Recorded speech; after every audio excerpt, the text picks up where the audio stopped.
celle de la famille comme cellule de base de la société.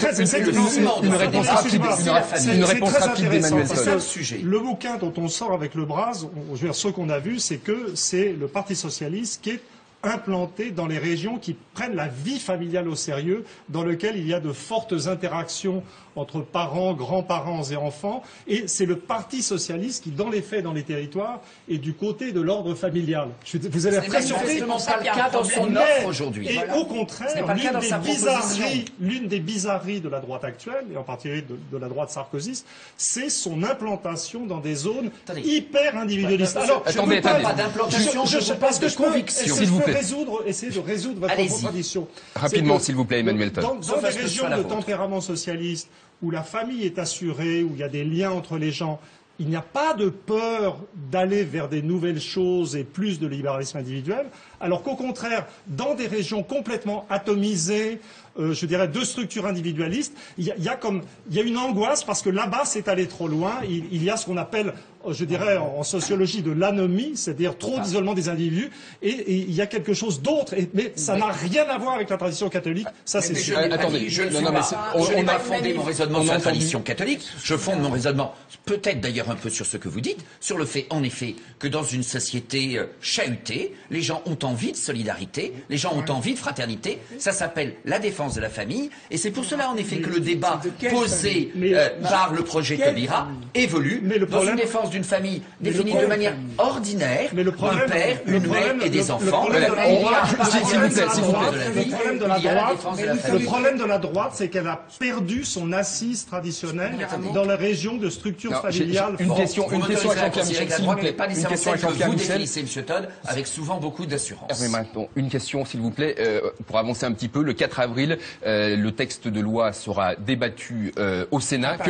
À partir du 4 avril, que va-t-il se passer? La majorité PS est beaucoup plus mince qu'à l'Assemblée nationale. Vous n'avez pas peur La majorité est plus mince, mais pas mal de sénateurs de droite, disons, voteront le texte ou s'abstiendront. Ils l'ont dit.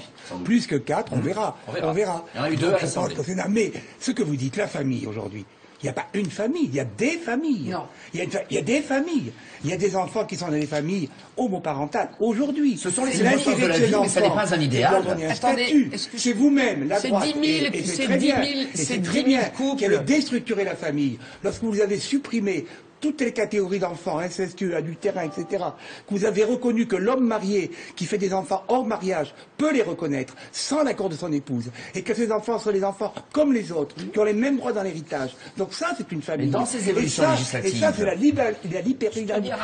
Dans ces évolutions, donc cette évolution, elle est là. Cette évolution, elle est là. Et c'est pas moi qui ai demandé à la médecine ou à la biologie de permettre de faire des enfants. Ça, c'est la reconnaissance des circonstances de fait, mais ce ne sont pas des modèles familiaux pour autant. Car je ne suis pas gynécologue qui envoie mes patientes en Belgique ou ailleurs faire des PMA ou des GPA. Mais nous ne souhaitons pas le banaliser. Nous ne souhaitons pas le banaliser. Soyez galant. Soyez galant. Brigitte Bardot va... Vous parlez toujours de l'intérêt des enfants. Est-ce qu'on peut parler de ne pas banaliser la PMA, la GPA? Le débat est terminé. Dites un dernier mot, s'il vous plaît. Oui, je veux dire 2 choses. C'est tout. Est-ce qu'une mère de famille apolitique, aconfessionnelle, pas parce qu'elle a une foi quelque part, qu'elle ne voit pas l'anthropologie aujourd'hui, peut avoir fédéré des gens venus de toutes parts, Emmanuel, des musulmans qui sont en train de se lever, des gens de gauche, de droite, il y a des gens de gauche, il y avait Raymond Collier hier sur scène, il y avait un trotskiste. Il n'y en avait pas beaucoup quand même, hein. Mais il y en a peut-être moins parce qu'ils ont peur, ils se font chahuter, traiter d'homophobes aujourd'hui. Je terminerai en disant, c'est pas ce que vous croyez, c'est pas une manif de droite, on est en train d'exploser tous les clivages aujourd'hui. Et deuxièmement, c'est pas parce qu'on peut faire des enfants en manipulant les gènes et la biologie. C'est pas un idéal pour autant. Exactement. Que l'enfant, monsieur, c'est terminé, merci beaucoup. On ne peut pas avoir les repères hommes et Non, on va pas reparler de l'avortement ce soir, ça sera l'objet d'un autre débat plus tard. Merci beaucoup. Et jeudi soir, nous serons devant France Télévisions pour voir monsieur Hollande nous répondre. Voilà, merci beaucoup. Rendez-vous jeudi soir. Je suis professeur à Sciences Po. Jeudi soir à 20h15 sur France 2. Merci madame, merci messieurs.